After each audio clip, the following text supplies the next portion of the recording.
Ya. Berkaitan dengan membersihkan darah yang penyakit menahun itu bagaimana? Ya. Untuk darah, makanya kita lihat tadi misalkan ada najis, baik darah, baik nanah, baik kotoran yang sudah kita bersihkan puas disiram keluar terus, maka itu sudah termasuk uzur atau darurat. Jadi bagaimana caranya? Kada perlu sampai bersih, nunggu itu bersih. Bila misalkan darah ngalir terus, cari sesuatu, kapaskah, kainkah, tambal, disumbat. Kalau dulu kata guru kami, kalau untuk darah itu taburi kopi, serbuk kopi untuk menahan. Ya, jadi terserah pakai serbuk kopi kah atau pakai kapas kah. Yang jelas diusahakan supaya darah itu setelah dimandikan masihnya keluar nih. Ya, supaya tidak menyebar kemana-mana. Nah, ditambah disumbat. Gimana bukannya dulu? Oh ya terserah boleh. Ya. Yang jelas ditambal lagi. Nah jelas ditambal lagi. Terserah anda pakai apa kan? Anda pakai kain kan? Ya. Tapi mau di sini beneran kan mungkin softtek. Ya, mungkin cek dulu. Berkaitan dengan dia meninggal di daerah, misalkan dia meninggalnya itu misalkan di Padang atau di Bengkulu, terus dia dibawa kemari ke Tembilahan, di mana yang didahulukan dimandikan, apakah di sana atau di sini, Ustaz? Kalau untuk masalah itu sebenarnya memandikan di sana tapi langsung dikerjakan, digugurkan dulu kewajibannya untuk mengantisipasi ketika di bawah jalan keluar najis. Kalaupun sudah dimandikan di sana, sebelum disolatkan harus dicek dulu. Bila ada najis tidak boleh disolatkan, harus dibasuh dulu. Bila kainnya bernajis, kainnya harus antara diganti atau dicuci. Dalam keadaan najis tidak bisa disolatkan. Berarti jika nanti dimandikan di daerah Bengkulu, bawa ke sini, maka timbul lagi ada kotoran. Jadi kapan lagi dibuka kembali ya, Ustaz? Dilihat najisnya. Kalau memang memungkinkan tidak perlu dibuka, tidak perlu dicuci aja di situ. Pada saat mau mensolatkan ya. Ya, mandi tidak perlu diulang. Disebutkan dalam kitab Bughyatul Mustarsyidin karangan Nabi Abdurrahman Al-Masyhur, mandi tidak perlu diulang bila najis kembali keluar setelah selesai mandi. Tapi bila kain kafan itu najis, ya kalau memang memungkinkan tuh dicuci, kalau enggak ya ganti kalau ada gantinya. Nah, cara mencucinya supaya tidak merembes enggak. Kada usah banyak. Enggak kan gitu. Satu. Nah. Ini sini najis nih, kita tengok kain kafan. Ya. Jangan langsung disiram. Disiram merembes nanti basah itu bukan najis. Lapisi di bawah kain yang ada najisnya dengan ember. Nah, ini najis di sini nih. Satu nyiram pelan. So, misalkan darah. So, siram sambil gosok. Jadi yang basah itu cuma bagian ini aja. Kalau langsung disiram gitu habis kan nanti badannya kena najis, ya. Nah, jadi disiram. Ada misalkan di bawah. Nah, ada di bawah kain kafannya tuh. Sampai bersih. Hilang ya.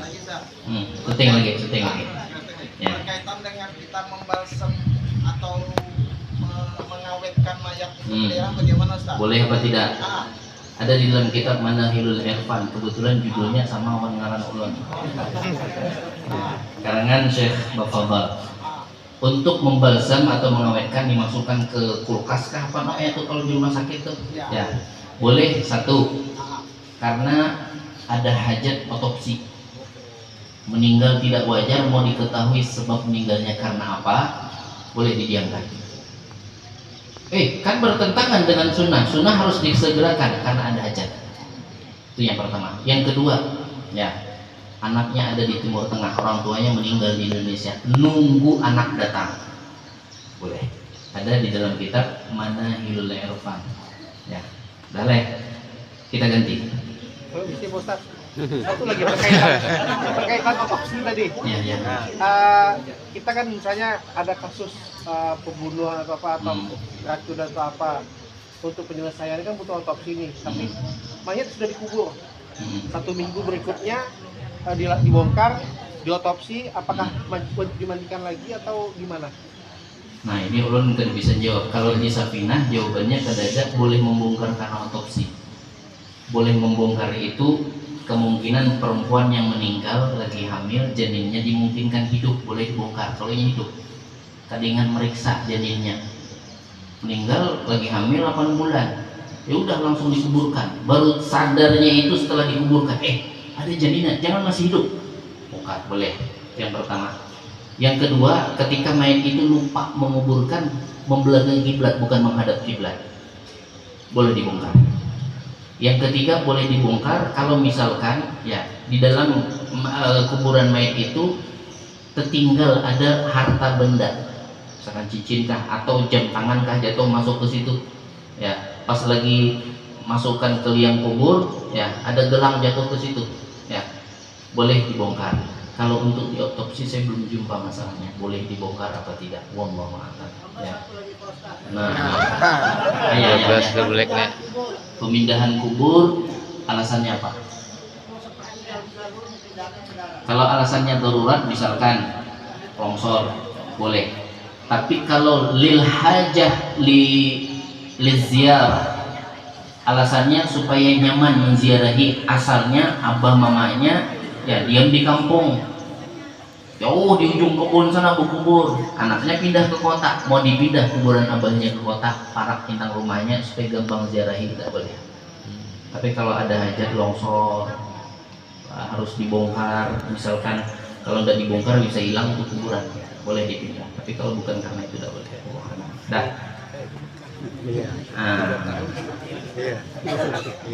Pakai meja, ya boleh. Tutup atasnya. Ya.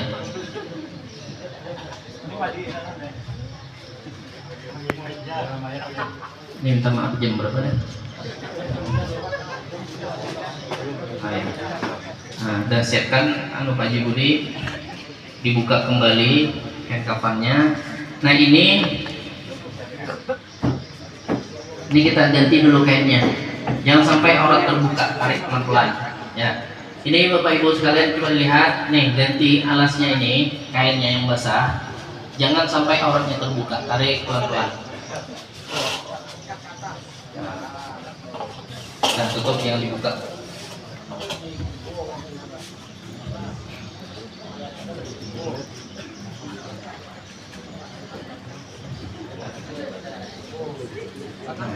Kita tutup semua.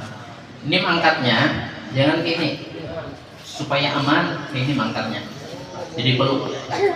Nah ini kalau yang basah-basah keringkan dulu, keringkan. Nah angkatnya gini, macul lah kepalanya jangan. Angkat. Hah? Kawan juga berapa di sini?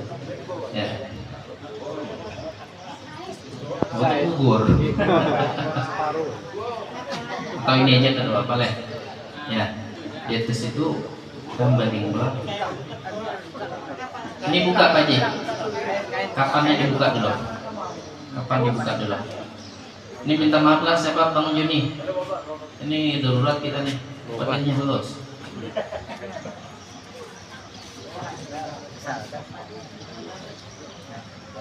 Nah, kata.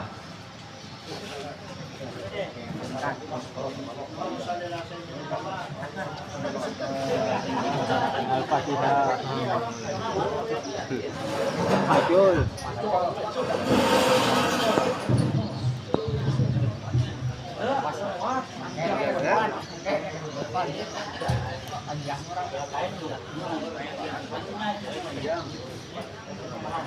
Itu Joni Bang. Kita anggap lah, ya. Tapi betis nih udah cukup pangle, cuman itu kayak kita anggap cukup. Dari sebelah kanan, ambil dari sebelah kanan, dari sebelah kanan menutup, kemudian ditimbal balik dari sebelah kiri. Nah nanti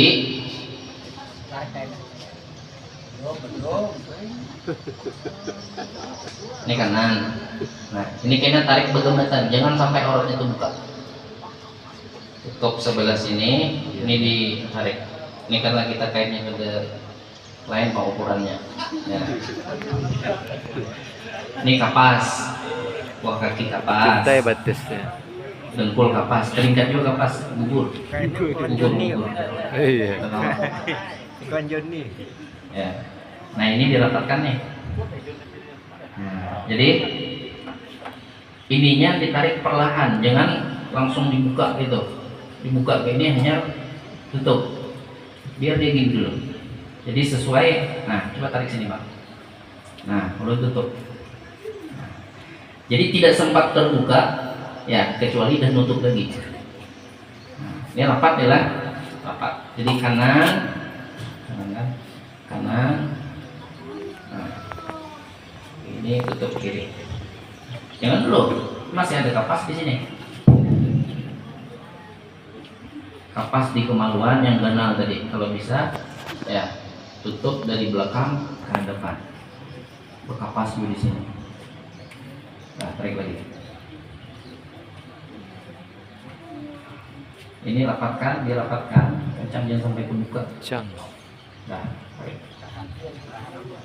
tangannya dikiamkan, sebelah kiri di bawah, sebelah kanan di atas. Ini terbalik, nah stop dulu. Ini nah, ya, kayak kiam sembahyang, bukan sebelah kanan dia di bawah. Ya. Nah, kemudian sampai dada. Satu riwayat menyebutkan sunnah ditulis di sini. Ya. Tulisannya sudah lo tuliskan kemarin. Kemudian nanti di dahi juga ditulis.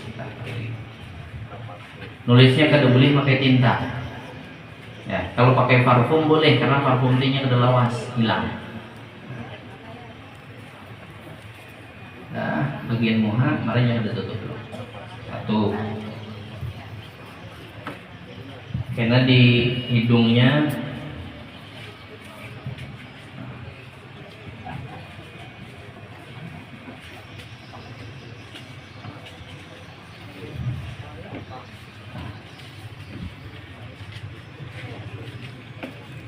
Tinggi gini.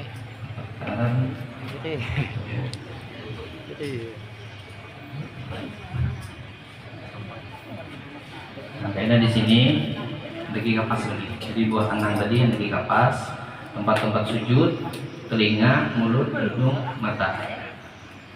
Sudah.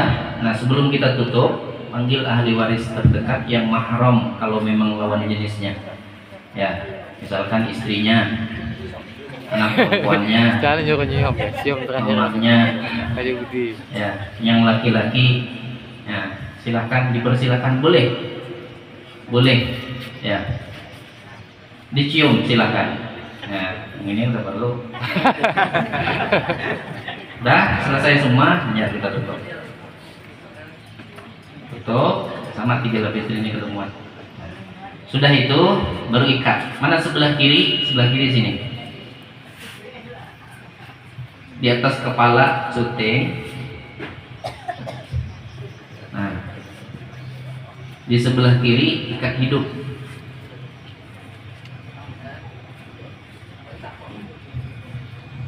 Hidup. Bahu atau dada satu. Ini di atas kepala nih. Di atas kepala satu, bahu atau dada satu. Kemudian pinggang, dengkul. Ya, ini anggaplah dengkul sini. Nah, ini bawah kaki. Ada 5, 1, 2, 3, 4, 5.